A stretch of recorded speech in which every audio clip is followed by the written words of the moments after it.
Bonjour, on se retrouve dans ma cuisine pour faire un gâteau un peu particulier.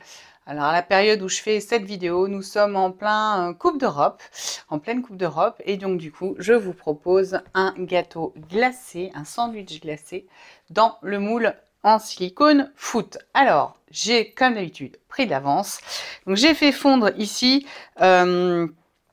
qu'est-ce que je dis, 300 g de chocolat pâtissier avec 200 g de beurre. Donc là, comme d'habitude, on a l'impression que le chocolat n'est pas fondu, mais grâce à la chaleur du beurre, qui lui est bien fondu, on va venir faire fondre tout ça.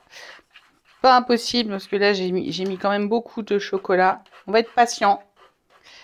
Et on va faire fondre ça tout doucement avec notre fouet plat métallique.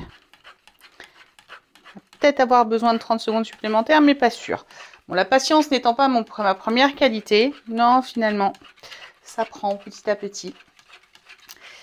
Vous voyez, comme quoi à chaque fois, c'est de l'impatience qui nous fait faire des bêtises. Et là, spontanément, j'aurais presque eu envie de remettre 30 secondes au micro-ondes. Eh ben non, pas besoin. Grâce à notre fouet, et ben voyez, mon chocolat, il est juste impeccable. Il est brillant, il est lisse. Aucun grumeau, il n'a pas surcuit. C'est juste impeccable. Alors, comme j'ai doublé les quantités, je ne suis pas totalement convaincue de pouvoir tout mettre dans le pichet. Donc, je vais aller chercher mon bol mélangeur et je vais aller tout mettre dedans.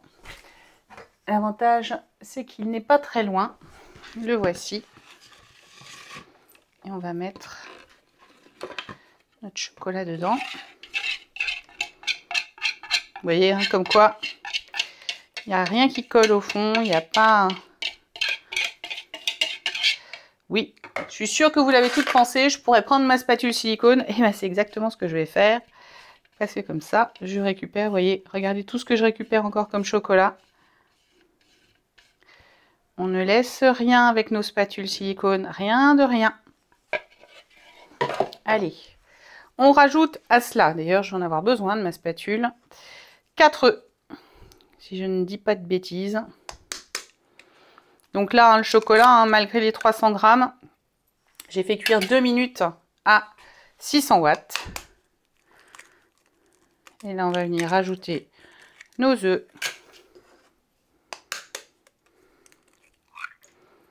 Alors, il y a plusieurs recettes hein, pour le biscuit chocolat, pour ce sandwich glacé. Après, je vous en mettrai deux. Moi, j'ai pris la version du gâteau qu'on cuit au micro-ondes. Donc, notre fameux fondant au chocolat de l'imprévu. Parce que mon chéri l'a beaucoup aimé. Et ouais, une cuisson au micro-ondes. Maintenant, vous pouvez très bien envisager de faire un gâteau en cuisson au four. Si vous avez un gâteau au chocolat que vous aimez. Mais la surprise va surtout venir du fait que une fois qu'il sera bien froid et surtout juste avant de servir, en fait, on va venir tartiner, on va le couper en deux et on va venir tartiner, mettre au milieu notre glace, la glace de votre choix. Ça peut être de la vanille, ça peut être ce que vous voulez. Moi, ça va être une glace chocomante parce qu'on adore ça, nous, et avec le chocolat, franchement, avec le gâteau au chocolat, je pense que ça va être juste délicieux. Alors, il y avait donc 200 ml de sucre que je vais tout de suite mélanger parce que je vais profiter que mon chocolat soit tiède pour faire fondre mon sucre et qu'on ne le garde pas en bouche. Cette sensation de grains de sucre. Et on va venir rajouter notre farine. Donc normalement c'est 240 ml de farine. Donc j'utilise ma cuillère mesure de 150. Je vais m'aider d'une petite pour la remplir. Hop. Alors ne jamais tasser avec la main hein, parce que si vous tassez, vous allez en fait en rajouter plus que la quantité désirée. Alors moi je vous cache pas que j'ai utilisé du beurre demi-sel. Donc en tout c'est 300 g de chocolat, 200 g de beurre, 4 œufs, 200 ml de sucre et 240 ml de farine. Alors normalement la cuisson est de 3 minutes à 600 watts pour la moitié de la quantité que j'ai là. Donc dans un premier temps, je vais rajouter 1 minute. Parce qu'elle va être quand même, la préparation va être un peu plus aplatie dans le moule foot. Dans le moule ballon. Que je vais prendre de ce pas. Et on va venir...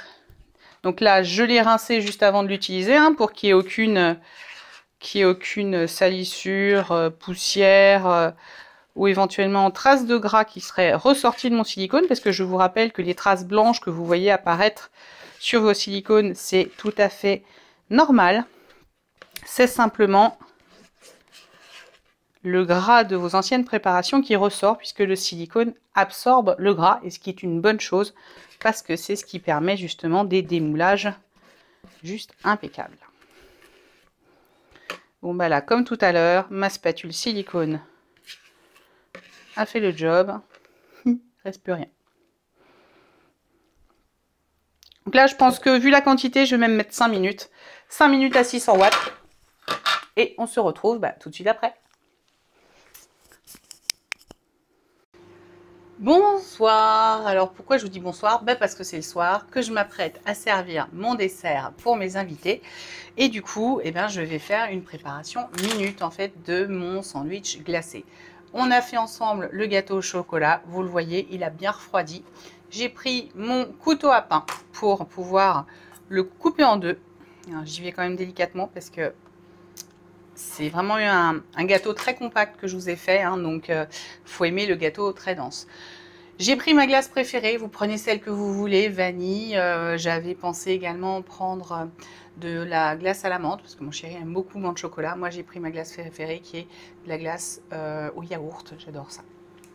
Et en fait, je me suis servi du couvercle du Micro 3. Je ne sais pas si vous l'avez reconnu, mais si vous avez n'importe quel plat rond, vous pouvez même réutiliser le moule foot, hein, pour tasser et pour faire votre galette de glace. Voilà, moi je me suis servi de mon Micro 3 et j'ai même d'ailleurs tellement bien tassé que voilà, ça ne va pas venir en une fois, c'est pas grave, mais au moins j'ai choisi déjà la bonne épaisseur. Parce que faire des boules et les écraser sur le gâteau, moi j'avoue que j'avais un petit peu peur d'écraser mon gâteau. En même temps, il est bien compact. Après, comme je vous ai dit, hein, si vous préférez des gâteaux plus moelleux, plus onctueux, moins épais et moins compacts, vous faites le gâteau que vous voulez. Mais en tout cas, voilà, c'est un petit peu, ça va nous donner un petit peu un effet de biscuit Oreo, mais du coup glacé. Hop, je récupère ma glace et je farcis mon gâteau tout simplement. Hop, je récupère ici pour combler les petits trous. Hop. Après, j'ai volontairement pas voulu faire quelque chose de trop épais en glace. Encore une fois, on fait comme on aime. Je vais en rajouter un tout petit peu. Est-ce que je vais... Non. Quand même devoir prendre ma cuillère pour chercher à combler mes petits trous. Après, il faut qu'on la voie sur les bords, hein, sinon on n'a pas l'effet visuel. Donc pareil, je vais en rajouter un petit peu sur les côtés pour qu'on voit bien qu'il y a de la glace. C'est quand même plus facile du coup avec la cuillère pour l'écraser qu'avec la spatule. Et voilà, on a tartiné de glace. J'adore. Et on va venir remettre notre petit chapeau. Voilà comment on fait un gâteau glacé. Et là, clairement, on a en plus vraiment l'aspect Oreo. Donc là, on peut lisser tranquillement. Et on va pouvoir se régaler. Comme d'hab, je vous ferai la petite photo. À tout à l'heure et bon appétit.